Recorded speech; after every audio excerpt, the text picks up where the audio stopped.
Welcome to the Intelligence Amplifiers, podcast that celebrates the people who make the intelligence a collective superpower. In every episode, we uncover the stories of learning and development leaders who amplify knowledge, break down silos, and empower teams to thrive. These are the enablers of insight, the ones turning expertise into action and shaping the future of work by ensuring that the right knowledge reaches the right people at the right time. So, if you're ready to explore how the intelligence is amplified and shared across organizations, you're in the right place. Let's dive in. Well, welcome to today's episode of Intelligence Amplifiers. And today we have Justin McSharry. Hello, Justin. How are you? Hey, Marco. I'm well, thanks. Thanks for having me. Great to see you. So obviously today you are the head of learning and development at General Motors. And we met a while back when you were still at Dropbox doing similar work. But I wanted to kind of start with your much earlier career. And I believe it was engineering, right? Yeah, I got a double E out of college and did engineering, control systems engineering. So, nowadays I hear like people think engineer, they think like software engineer or something usually, but it was in control systems, designing, programmable logic and stuff like that for industrial applications. But yeah, very technical and, got excited by some of it, but then kind of burned out a little bit on some of it as well. Got it. So started in engineering, hardware engineering, nonetheless, and so where was the point of like I want to kind of, as opposed to working with machines and tangible things, to like I want to work with humans and this very soft stuff. Like when did that kind of moment happen for you? Yeah, I feel like I fell kind of backwards into a technology sales role. I was challenged by the engineering job, but I had my head was in data sheets and so on every day in front of a computer. I really love people at the end of the day, and I'm an introvert, but I still am a people person, and always have been so intrigued by the human potential movement that got pretty big in the 90s, and around all of the EST and some of the different things that came out of that whole movement.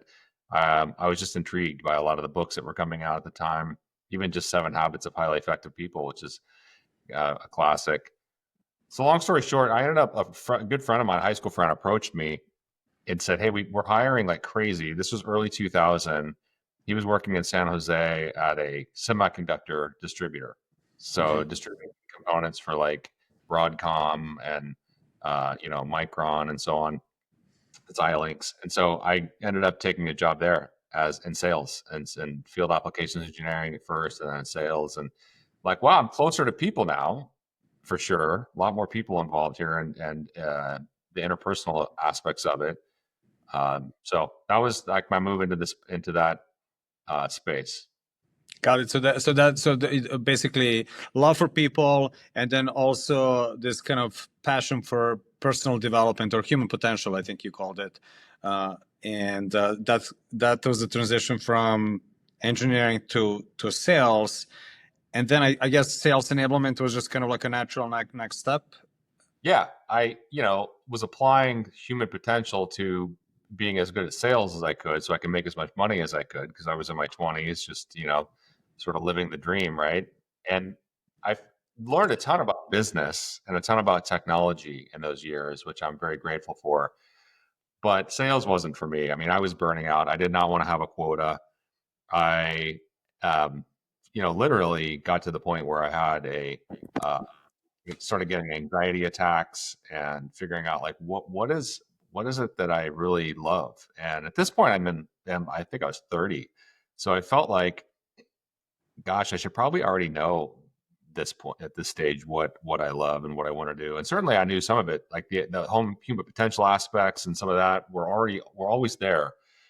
But how do I make a career out of it was the question I was asking. And I went and got a coaching certification through a company called Integral Coaching Canada, which had a really interesting developmental lens on coaching, and started taking leadership workshops and seminars and just getting immersed in that whole area. And people were saying, well, you should go become a coach. And I thought, oh, okay, I'll look into that. But there were other avenues. And so I have always loved being a part of an organization and wanted to try to make it work in corporate. So yeah, I got into sales enablement, got connected to a friend of a friend, and they were hiring at a company called Quantcast in San Francisco. They were, early stage startup, just building out sales teams and really wanting to do sales well. So that's how I got cut my teeth in the training space. Yeah, and you mentioned integral coaching, and you and I accidentally also met through common executive coach, right? Nathaniel. He was coaching me at the time, and he was also rooted in the integral coaching theory. And I remember we were part of kind of like the small group and comparing notes every once in a while on some of the coaching aspects. And we also had you at Technocon. You were sharing a lot of work that you did with respect to bringing that into executive coaching at Dropbox later on. And so there's been this pattern of like really like sort of being passionate about coaching, specifically in integral coaching. Do you mind sharing a little bit about like what you saw in that? Like what got you into integral coaching specifically?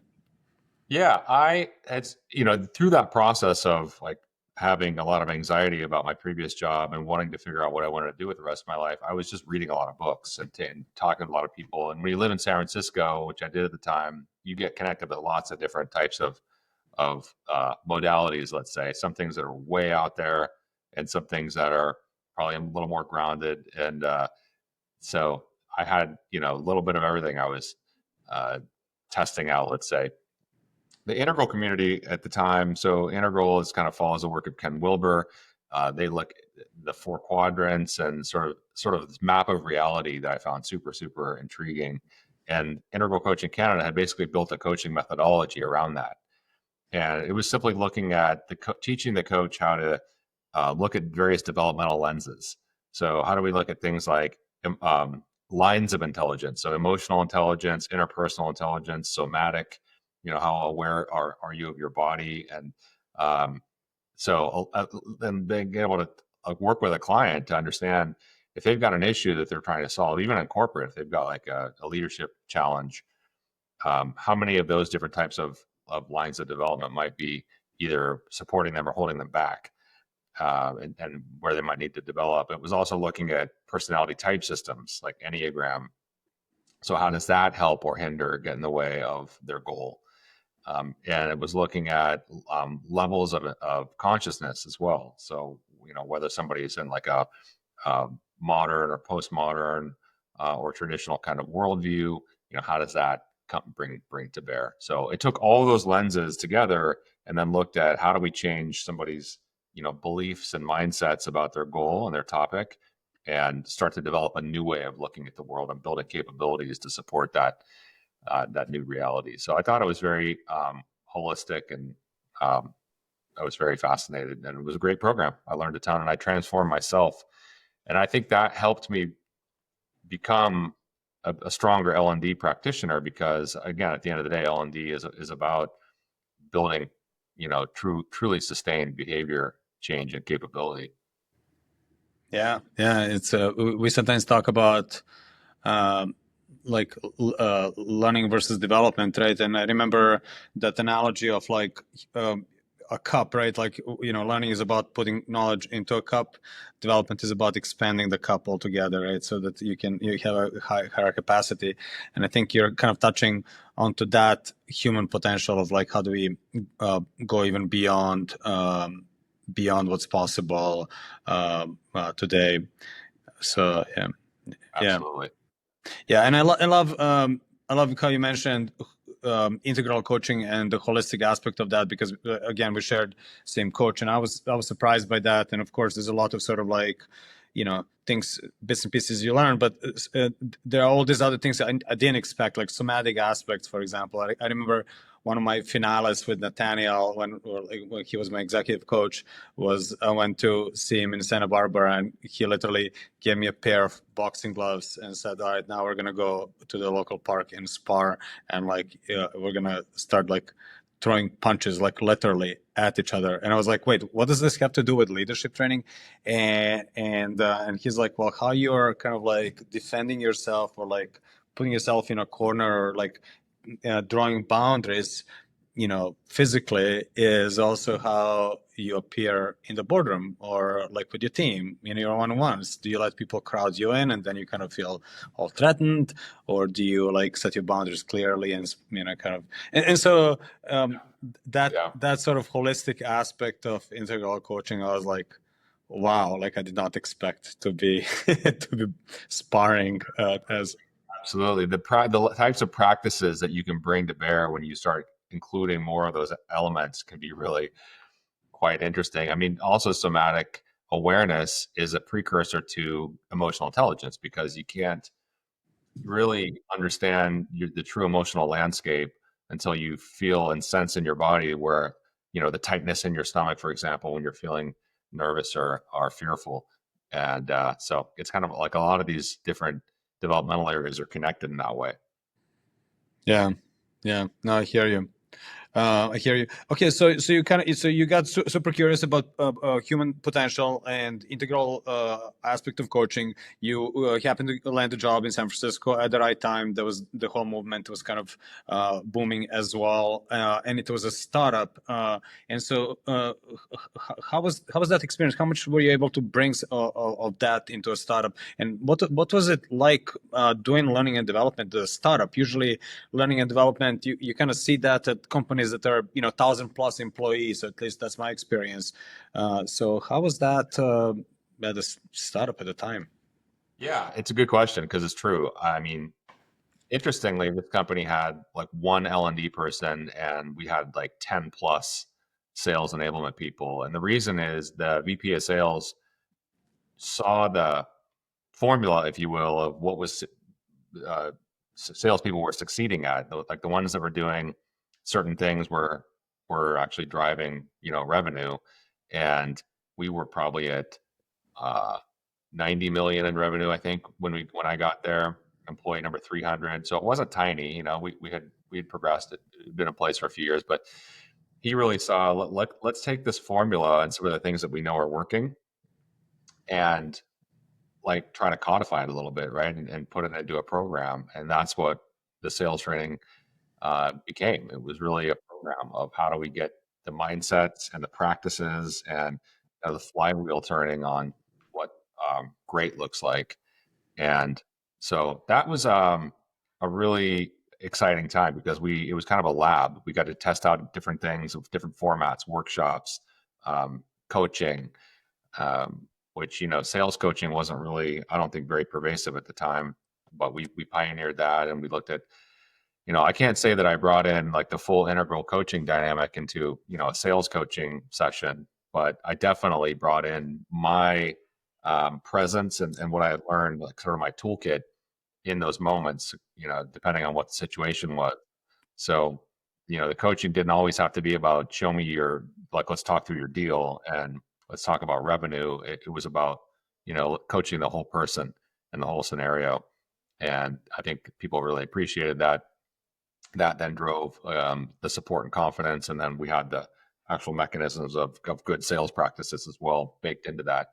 So that felt awesome, and we grew that from 90 million to several hundred million in terms of revenue. And then I kind of started getting the itch again. I mean, I knew I didn't want to be in sales enablement forever. I knew that was on one hand, it was a bit of a way in for me, but ultimately, I really wanted to be working with leaders. Got it. And that's, I believe, what brought you to Dropbox, and you're there for 5+ years and mostly focused on leadership development, correct? And it was also at the time that the company was sort of like a rocket ship growing rapidly, and you probably had to up level a lot of leaders and bring them up to speed. What was that like? How did you end up there? Yeah, I did a little stint at Quantcast, the previous company, in L&D for a period of time. I led the combined L&D and sales enablement team, and then kind of parlayed that into a role at Dropbox, where I had the leadership development first. And Dropbox had just come off of IPO, It was a fantastic time for the company. It was they had started building out learning and development, but hadn't done that much. And so there were, bits and pieces, but my leader at the time, Yvonne, really wanted to expand, and the chief people officer, Mel, really wanted to expand learning and development to build capability. We had just started instituting more and more, I would call kind of modern HR practices around identifying competency frameworks, career frameworks, so that it all connected to the same kind of strategy. And so that was a exciting time. 2019 was a year where I was building and building and building, hiring a team, and looking at how do we really make a modern L&D program that really builds sustained behavior change. Got it. And I remember at the time we were also talking, to you for Technicon, and there was a lot of discussion around coaching specifically. Obviously, there's so many tools in a toolbox, but like I believe one of the ones that you always gravitated toward was coaching, right? And so what was that like? Yeah, to the credit of my predecessor, there was a coaching program at Dropbox when I got there, and we took the components and just doubled down.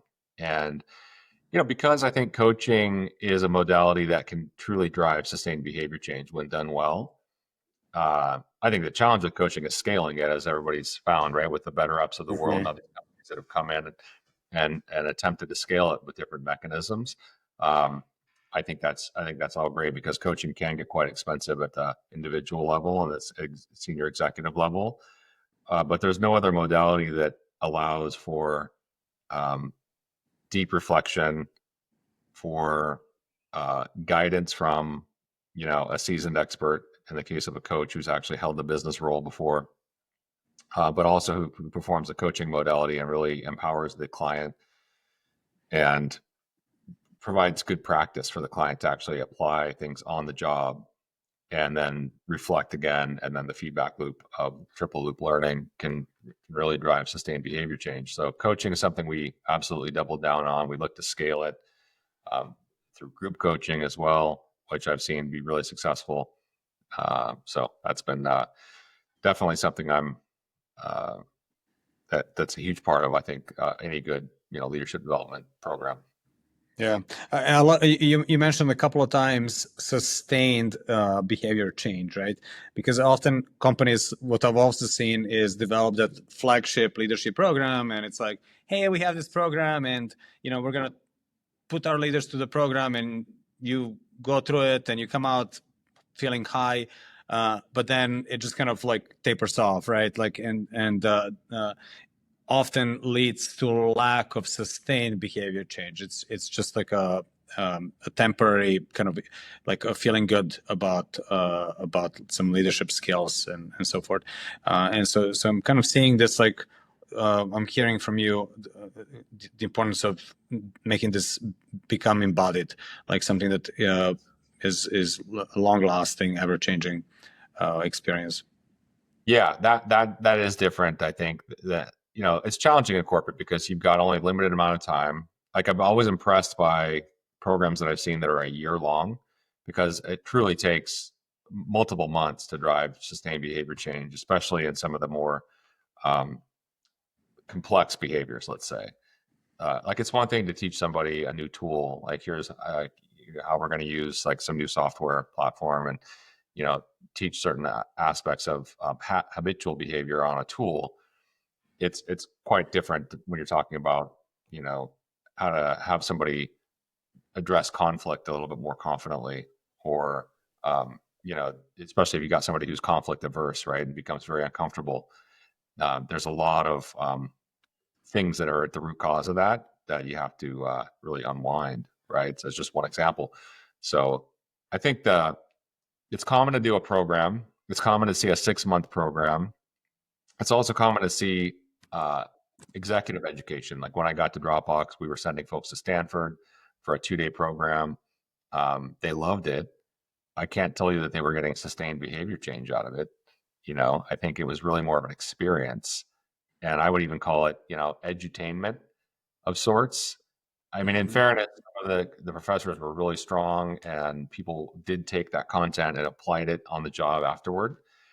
But a lot of times you're there because you're just like, yeah, we're at Stanford for a couple of days. We're back in school. This is fun, and like it's really sustained behavior change comes through practice and time and reflection and focus. Yeah, that's the hard stuff, right? The easy stuff is just signing a contract with a Stanford or an institution like that, or developing something in house that's more or less everyone develops more or less the same thing. But it's really hard, like when you actually want to focus on outcome versus output, right? Of Yeah. of your leader, so or leaders, Yeah. yeah. And I remember at Technicon, you had this, you outlined this entire roadmap for coaching and came a couple of times, like reporting on progress. And it was very interesting. Like, hey, we're going to start here. We're going to scale there. We're going to measure the following. It was very, like, I haven't seen anybody dial it in at that level of like care to bringing coaching as a roadmap. I've seen various models of coaching in an organization, but I thought what you did was really sort of like very thorough and interesting. Yeah. Yeah. Thank you. Yeah, we definitely wanted to build a program that drove impact, and I think we did that. I will say, did we measure it as closely as I would have hoped? Probably not. I mean, I think it's a hard problem to measure the impact of coaching, partly because there's the confidential nature of the coaching relationship, um, and partly because the tools to measure are just not that great. You've got to kind of build your own, surveying mechanism and try to put it in some kind of a tool, and it can be very challenging to do that. But I think it's important to try to measure the impact of, especially the cost of executive coaching can be quite high. So definitely looking to continue honing skills on that. And I think with generative AI, there's going to be some really interesting predictive analytics. More and more, there are going to be some really interesting ways of measuring the success of not only coaching, but cultural interventions and other things like that.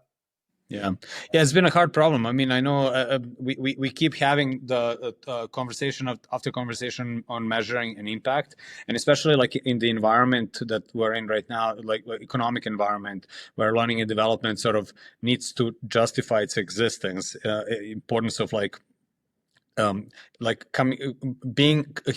having clarity on what the impact of that investment is higher, and how to measure it hasn't gotten any easier either. So it's a hard problem. It's not a problem just you have, I'm seeing across the industry, just in general. So yeah. Oh, it's extremely hard. And the engagement surveys, which everybody's using nowadays, which provide, really good insights into the company engagement, but they're not a great way of measuring the output of like behavior change interventions, for various reasons. Like we found that managers rate their managers, or employees rate their managers, um, like relatively highly on these things for lots of different reasons probably, but you don't really get good signal on that upward feedback through an engagement survey. So you got to get at it from other ways. So often it just comes back down to just building your own survey. We tried some things at Dropbox where we would build pre-post surveys for a program. So let's say you had a program for 3 months, you're talking about 5 different topics you're focused on. You do a pre-survey, self-reported, how am I on these 5 behaviors? And then you do a midpoint and then a post-program self-survey. And we actually saw the needle move on those behaviors. I think the downside is self-surveys are not as powerful as if other people are seeing the behavior, like the manager. So we started looking to bake in a manager aspect of that survey and triangulate, between the self and the manager reported data. And so that's kind of where we're headed, I think. But all that creates survey fatigue too. So that's where the problem gets a little bit more challenging. Yeah, no, I totally get it. So out of the things you did at Dropbox, like what is maybe the biggest learning or something you're most proud of? I'm curious. I think that I'm very proud of a couple of the programs we built. One of them for senior managers who there were nomination-based programs that we were looking to build into being capable directors within a couple of years. And what I loved about that program, people would always talk about how impactful it was. And we really set the stage in that program of openness, vulnerability, being, showing up authentically as, whatever way and building out. The content was solid, but the coaching pods really is where a lot of the power came out, because we worked with a consultant that helped design this format that was called the leadership hot seat, which is basically the 5 of us are going to be in a coaching pod. I'm going to show up. It's my turn today to be in the hot seat. And there's a very specific structure around, for 2 minutes, I'm going to share a challenge that I'm having at the moment. Could be with a team member of mine. Could be I just came out of a meeting and I'm got this issue. I can't figure out how to solve it. And I'm just going to share that for 2 minutes, what's going on for me. And then I'm going to take about 5 minutes worth of questions from my peers, to unpack the situation, get a little more clear on what's going on, what I've tried. And then I'm going to turn my camera off, because we were on Zoom, and people are just going to share their reflections for 5 minutes. And so people are just, talking about, like, I think Justin should try this. And I wonder if Justin's done that. And here's what I would do. And afterwards, I turn my camera back on and I, thank everybody for their input. And what I found, people were getting a ton of value out of that, like so many ideas and empathy from their peers. And just that little bit of structure actually created powerful relationships, and people just started showing up really, really vulnerably with like some really hard challenges they were having, and getting a ton of support. So by the end of that program, people had, built these really strong relationships, but had gotten a ton of support, and we're just very thankful and sometimes emotional in the closing session about how much that program had changed their leadership trajectory. Mm-hmm. So I was very proud of programs like that can bring in a combination of like just good practices in terms of learning, but also like real moments of vulnerability and support and that sort of thing. Yeah, and I share sometimes. I've been a part of a CEO forum. We call it forum, but it's basically a coaching circle, and I've been doing that for close to 20 years. So same 8. It's also a men's group, so same 8 men, and we've been doing that every month for 20 years. So I have it's one of the highest value thing that I have. So I've seen that firsthand. I also brought it into Twitter, and it was one of the highest rated programs for newly minted managers. So it was that example of a scalable, ongoing sort of support, and it's I think it's underrated. We don't talk enough about that. So I'm super grateful that you shared it. That was something that worked really well at Dropbox. And I also hear from you how it's one of the cornerstones of such groups is confidentiality. So we can't talk about it too much, right? And we can't measure it easily and so forth. So it's kind of like, the first rule of the Fight Club, you don't talk about the Fight Club kind of thing, right? But highly valuable experience. So thank you for sharing that. You bet. Yeah. Yeah. And then, so after half a decade plus at Dropbox, you went to GM. And what did you see in that opportunity? Like what brought you? I remember it was from sales enablement to leadership development to what's next for Justin? Yeah. A colleague reached out that I'd worked with at Dropbox about a head of leadership development, professional development at General Motors. I hadn't been looking into the automotive space necessarily, but when I learned more about the opportunity and what's happening at General Motors, I got super excited. So it's a combination of the company moving into new spaces.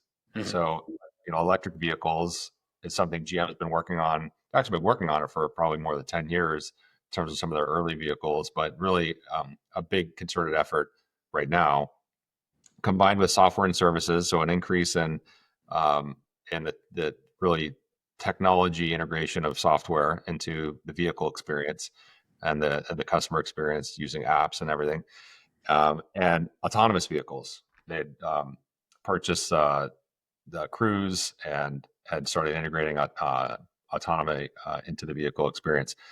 And so when I saw that roadmap and what was happening at General Motors, I got really excited. And then internally, there's a big focus on we've launched updated set of behaviors, and that are behaviors that our SLT, our senior leadership team under Mary Barra, have really been involved in. So it's not just window dressing. It's like, these are the behaviors that we think are going to help lead our company into the future. We've been around 117 years, General Motors.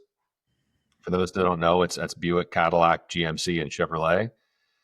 And now we've got another 100 years, hopefully, in front of us, where we're going to be building the whole new experience of driving a vehicle, and hopefully making a dent in emissions, but also offering internal combustion vehicles and across the board. So yeah, I just got really excited when I saw the culture aspect of it. And then the chief people officer, Arden, is what I consider a real sort of HR practitioner in terms of bringing best practices into the space. And so part of that is having a really strong leadership development program that GM had spent some investment in sort of bits and pieces, I would say, over the years. And now they really want to make a concerted effort and make it consistent and really, do it justice. And so I'm very excited about what's happening on that.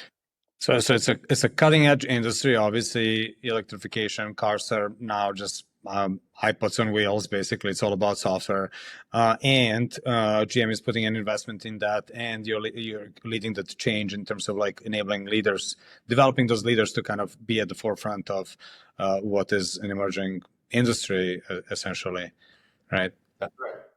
That's absolutely right. We're looking at leading change, because change is the only constant, and preparing leaders to be driving innovation through various different mechanisms. And so, yeah, the amount of connectivity between leadership development and the culture we're trying to build is direct. And so, yeah, I'm super excited about not only just the capability building, but the way that we can actually shape culture along with our strategy and innovation team, which owns culture and reports up into Mary. So there's definitely a seat at the table there. So it's an exciting combination.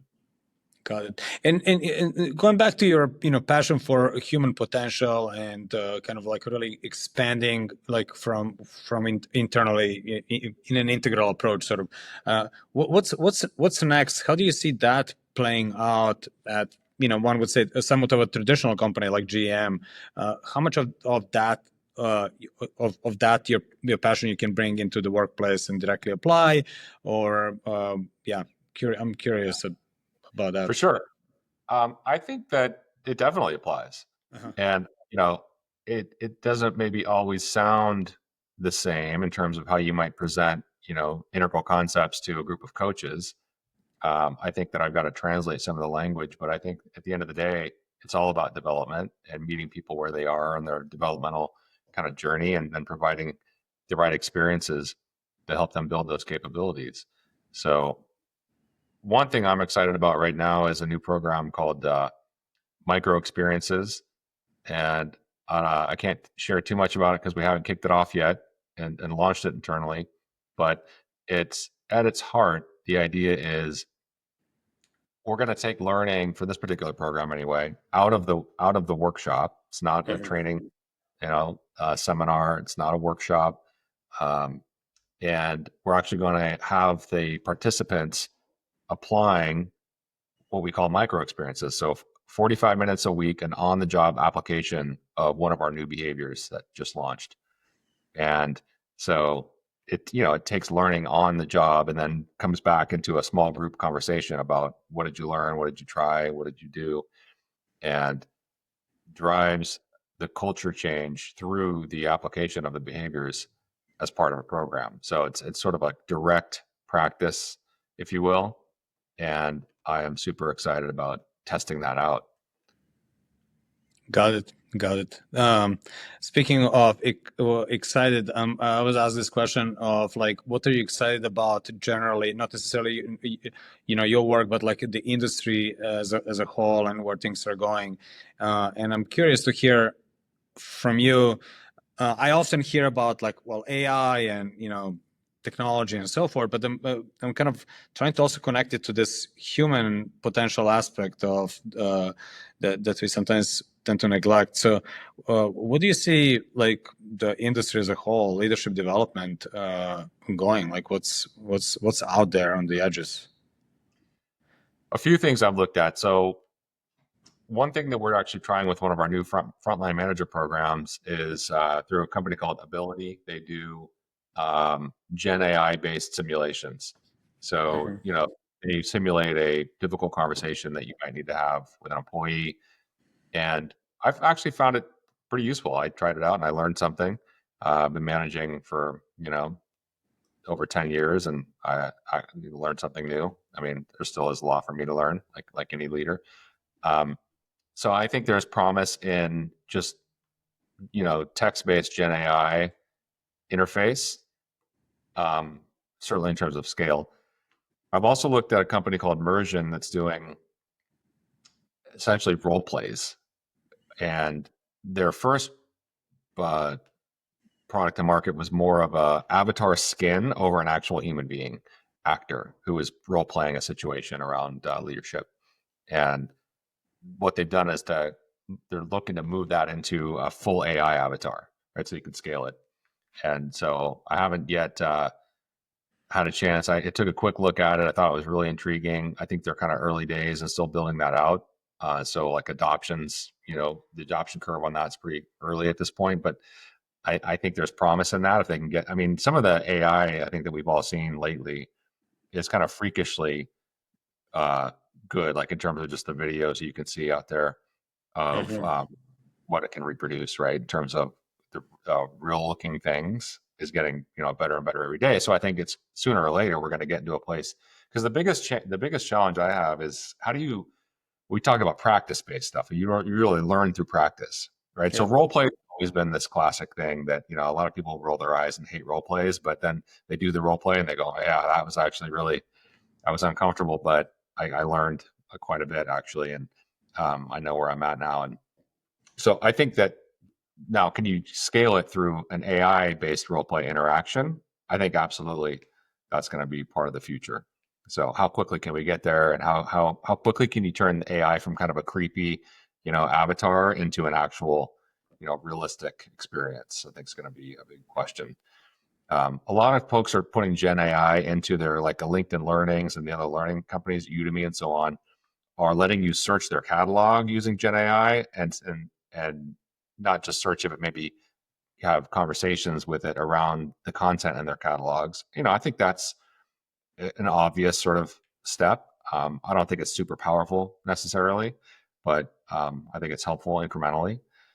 But yeah, those are a few things that I've seen out there. And then there like Synthesia is a company that is doing AI-based video production, and I think early stuff was a little bit sort of like, I wouldn't use that for everything, but I might use it a little bit. But I think they're onto something in terms of just pure video creation. So yeah, it'll be interesting to see. Yeah, I mean, going back to how do you scale coaching, and it sounds like the AI agents may one day become capable of being coaches, at least in certain situations, as well. I'm very excited by that. Absolutely. I mean, I think there's no doubt. It's just a matter of what is going to be the limitations of it, and I think it'll never replace a human being, even an AI that can get Hollywood good, right? Is never, you're always gonna, I mean, I don't know, we'll see, right? But I think you're always gonna have a sense of the presence of a technology entity is going to be different than the presence of a real human being. Certainly in person, you're not going to be able to replicate that anytime soon.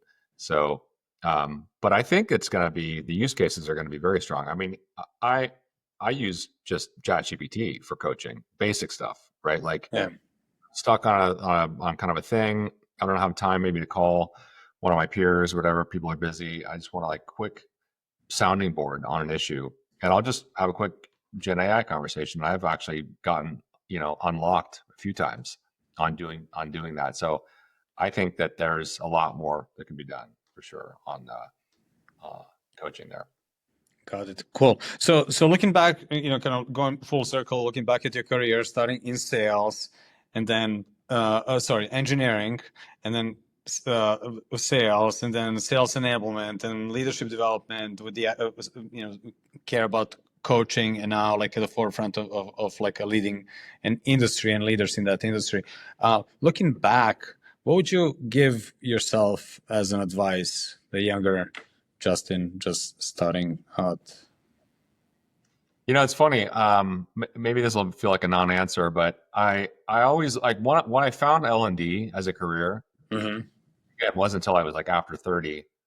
I felt like, how did I know I love this so much, and this is way more of a fit for me than all these other things that I've tried and effort that I've spent getting an engineering degree and going into sales.